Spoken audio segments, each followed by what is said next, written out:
Hi viewers, welcome to our channel. இன்றைக்கி நம்ம சேனலில் என்ன பார்க்க போகிறோன்னா சூப்பரான லஞ்ச் பாக்ஸ் ரெசிபிங்க. 10 நிமிஷமே இதுக்கு அதிகம், அவ்வளோ குயிக்காக பண்ணிடலாம். இன்ஸ்டன்ட் கொத்தமல்லி சாதம் இதாங்க இன்றைக்கி பார்க்க போகிறோம். வாங்க எப்படி பண்ணுறதுன்னு பார்க்கலாம்.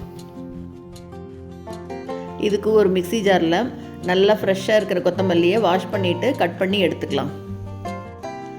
இது கூடவே ஒரு சின்ன துண்டு இஞ்சி சேர்த்துட்டு காரத்துக்கு 2 பச்சை மிளகாய் சேர்த்துக்கிறேன். இப்போ இது கூட கொஞ்சமாக பாருங்கள், இந்த அளவு இருந்தால் போதும். கொஞ்சமாக தண்ணி விட்டு நல்லா நைஸாக அரைச்சிக்கலாம் மிக்சியில். இந்த மாதிரி நல்லா நைஸாக அரைச்சி எடுத்து வச்சுட்டு இப்போ ஒரு வாணலியில் எண்ணெய் சேர்த்துக்கிறேன்.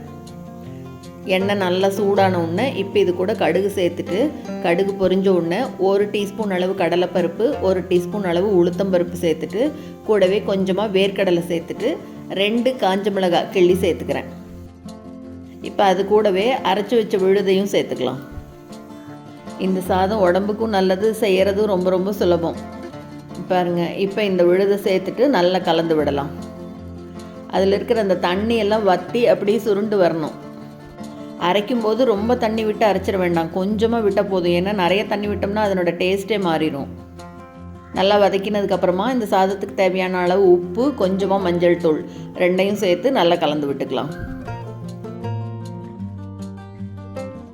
தண்ணியெல்லாம் இழுத்து நல்லா அப்படியே வதங்கி வந்திருக்கு பாருங்கள்,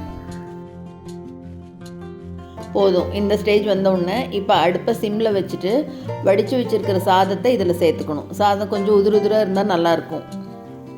எவ்வளோ வேணுமோ பார்த்துட்டு சேர்த்துக்கலாம். இப்போ அப்படியே மெதுவாக கலந்து விடலாம். சாதம் உடஞ்சிராமல் கலந்து விட்டுக்கலாம். ரொம்ப சுலபமாக செஞ்சாச்சு பாருங்கள்.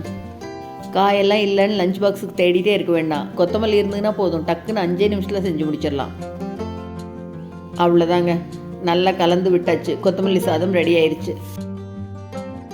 இப்போ அடுப்பை ஆஃப் பண்ணிடலாம். அவ்வளோதாங்க.